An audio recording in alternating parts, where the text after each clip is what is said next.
Alright, so next thing we're going to do is we're going to clean some of this up, and then we're going to install the new shaft.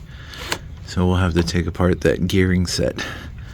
The first thing I'm going to do is clean up the case halves, and then I'll disassemble that. And I'm currently waiting for my fluids to come in for the transmission and the transfer case. And so once they come in, then I can reassemble. I also ordered a stud kit to replace all the transfer case to transmission studs since I was missing one. They were like $30 with the nuts. So all right, so far I've cleaned the pump and the pickup tube and screen. I'm working on the case half. I kind of just rinsed it down with some brake clean, get most of that out of there. Now I'm going to take the rubber wheel and get all that gasket material off. This way I don't scratch it, and we'll have a good mating surface. So knock this out real quick, and then we'll clean it up one more time, and we'll blow out all the nooks and crannies to make sure we don't have any gasket down inside that bearing or whatever. Alright, so it might be hard to see, but there's actually like some machining lines, and the silicone gets down inside there. So what I've been doing is trying to get the wheel to go in the direction of the lines. That way it seems to dig it out a little bit better. This is a tough spot. What I've been using is this little pick, and I'm just lightly just kind of going back and forth in the directions of the lines, trying to get the silicone out, and then going back over it with a rag just to kind of dig it out of there. But that's the last section on this side, and then I'll flip it over and finish the other side. Alright, as you can see, some of it comes up really nice and easy. Then you get some of this that's stuck inside there. So it's coming out. So I'm about halfway. It is a little warm, so might work on this for a little bit longer and then go take a break. But yeah, the next thing I need to do is clean that up and switch everything over. But I want to do this last, so that when I start reassembling, I can just go from clean stuff straight into the case. So I will clean up the second half of the case here in a second. There's a little bit of gasket around the edges, not as bad as on this side. Like I said, this side's got a machined edge. You can see the lines where the silicone's down inside. So yeah, it's kind of weird. I've never seen that before. So I don't know if this is a later case or something, but I don't know how to 090 or 104. So I don't know if that's a date code, but yeah. So we'll just keep working at it. We'll get all this off. Most of this is actually off. It's just what's in the groove. So I'm just trying to get it out a little bit at a time.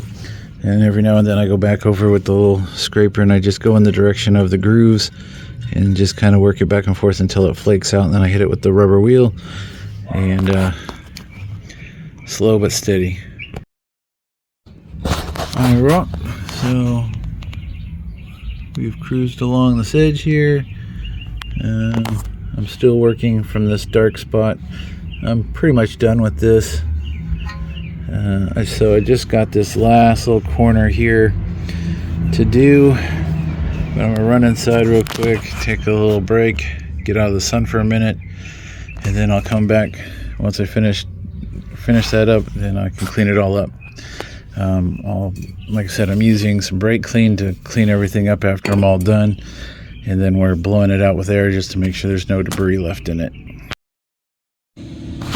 Okay, so that's all done. Got it about as clean as I can. Slower is better with the rubber wheel, but it does heat up the aluminum pretty good, so be careful not to burn yourself. I sprayed the whole thing down with carburetor cleaner and then blew everything out with the blower. So next we are going to go ahead and clean the chain and the other half of the case and then disassemble the shaft. Alright, so I cleaned the chain and the gear, just kind of wiped everything down. I am going to go ahead and there's not a whole lot here, so I'm just going to rub it with the cloth just to make sure that we have any loose stuff out of there. And then we're going to spray the whole case down with carburetor cleaner. We'll clean up the magnet, make sure we put that back. But yeah, everything else looks good. Check all the bearings, make sure nothing's got a lot of play, and then we'll set it here on the cardboard box, let it dry, and then we will have to disassemble that guy. All right, so like I said, there's not a lot of the gasket. This side here has got a bit, and it comes right up, even just with my finger. So basically I just don't want any of this stuff to fall down inside of here. So all right, let's get this cleaned. Okay, so I sprayed out the inside of the case. There was a lot of fluid still in this section because of it was sitting on that side. So once I got all the stuff out, got the gasket all off, so now we're just going to let everything drain out, make sure it's nice and clean in there. So now we're going to go ahead and get our new input shaft, output shaft, whatever you want to call it. So what we need to do is swap that assembly into this section, and then once it's in, we can put the cone on, and then we put the gear in. Snap ring, gear, snap ring. There's a snap ring here, and then we can put that all, start putting it back together. Once I have get the transmission fluid, I can lube everything up before I reassemble it into the case, but I can go ahead and put it back together without it. First thing is last snap ring. Oops. So, all right, so first thing I need to do is remove the last snap ring so I can take that whole assembly off and transfer it over. So we're going to get our snap ring pliers and our pick and our screwdriver, and hopefully this thing is not too terribly hot. It is, so we'll figure out a way to wrap it up so I can hold it and do all that. All right, so I don't know if you can see that blue snap ring. Don't take that one out. What we're doing is that inner one there. All right. You take the other one apart, then you're going to have all sorts of issues. So try to keep everything together, and then when you transfer it over, it'll go on the same way. So just remember that that end with the threads is the same as this end. So you're going to build it from the bottom out. So this will be on the farthest outside. Now, I'll link to the description or to the instructions that I found online. My kit did not come with it. But it seems like everybody uses the same instructions and they just changes whose name's on the top. So I'll leave a link to it so you can read up on it. I didn't find a whole lot of data or good photos. So like I said, do not remove the blue one. We're only doing the inner one. And right now it's hot today, so I'm going to try to get that out of there. I think I will just lay it on its side and try to pry that snap ring out of there. All right, so I went to the larger size because my smaller ones just weren't long enough to reach, but I came in kind of at this angle, so kind of like that. Once I was able to squeeze them, I was able to kind of pull a little bit. Then I took the screwdriver and wedged it in there. I don't know if you can see, I got it off. I'm going to finish working it out with the screwdriver, and I should be able to pull this whole assembly apart. All right, so there's the snap ring, it's off. There's the unit, it is facing down like I took it off. So I just lifted it straight up and then set it straight down. And this is the bottom gear. Now, one thing, if you read the instructions, depending on what error your T-case is, you will either have a gear that has needle bearings like this one does, and you'll notice that this is a different size, and it tells you you have to take those needle bearings out of there to make it fit onto the new one. So you have a choice of either pressing those out. If you have a press, you can probably bang them out with a hammer. I'm not sure. I'm pretty sure that I can't pick it up with that hand. It's just got no strength in it. I'm pretty sure they are not grooved. I don't think they are. So I think I should be able to put a socket that just fits on the inside of this, and I should be able to drive them both out at the same time. We will see. I'll have to figure out if I have one. If not, I can probably get a punch and a chisel and just work it back and forth. We'll have to see, because my press is currently broken. So option A is to get a couple of sockets that fit on one side, one bigger, put a bolt through it and just tighten it down until it sucks it through. That's an option. I don't have a bearing puller for this style, I don't think. A 3-jaw might work, but I don't know what you're going to hang on to. So this is going to be a little bit of a challenge, so be back in a minute when I figure out what I'm going to do. Okay, so as you can see, I got it to move. I just took a punch and grabbed hold of the edge of the race. You can see it right there, and hit it a few times, and it slipped. Now it's flush, so I can't go, but I happen to have this old bearing. If you have a large socket, I'm just going to stack that on top of there, and I should be able to drive it straight out the bottom. Alright, and just like that, there she is. I didn't scar or damage that at all. Now I can get to the other one a little easier. There is no chamber, so if you do have a press or you have a way to pull them through, you could probably do them both at the same time, but literally took me 10 hits maybe, and it popped out.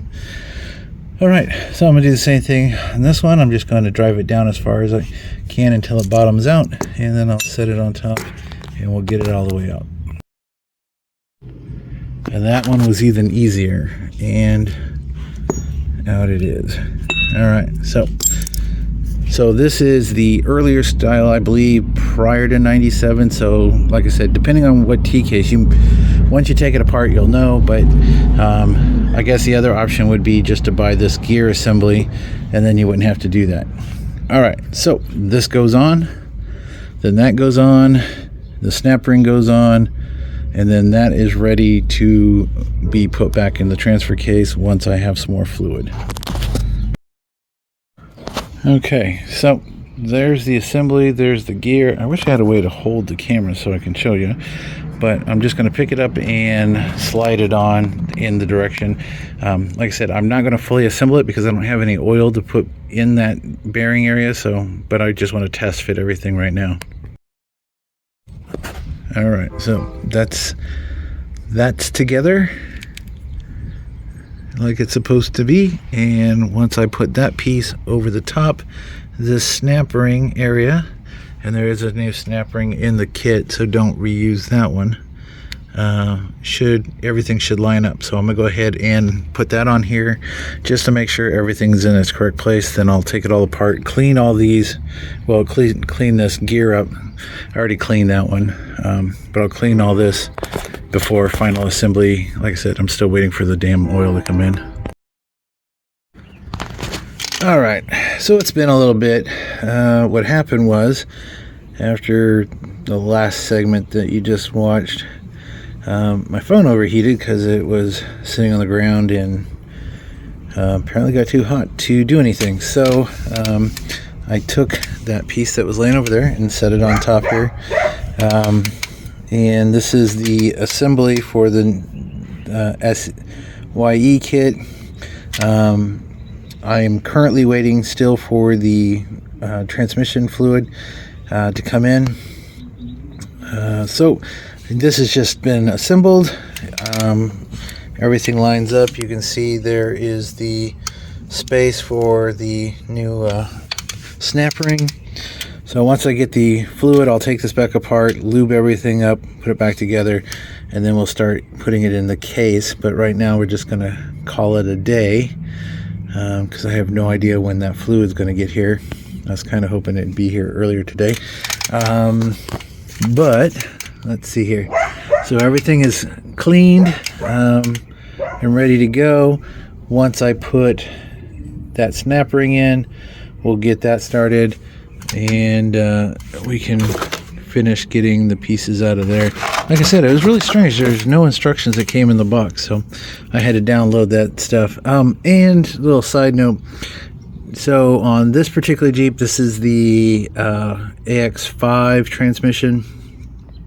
It does take gear oil. It looks like everybody recommends a 7590 full synthetic, and then for this was the Mopar ATF-4, so that's what I got. The other thing was, well, you got your case apart, check all your seals and your bearings and make sure everything's in good shape before you put it back together. So I guess we're gonna call this video today, and then tomorrow I will finish reassembling this. I did order studs, I think I said earlier, but I did order the stud kit, and I'll leave a link to that in the description as well in case you need to replace any of yours. But the kit came with studs and the nuts, so I'll be taking those out and putting all new ones in. And yeah, so all right, well, thanks for watching. Hopefully tomorrow I will be able to reassemble everything and get the two case halves put together. My neighbor, I talked to him today, and he said next week he'll come over and drop the transmission for me. So in the meantime, this will just be set off to the side, and I guess I can start pulling that intake and exhaust manifold out of here so I can swap in the new ones. So we will see.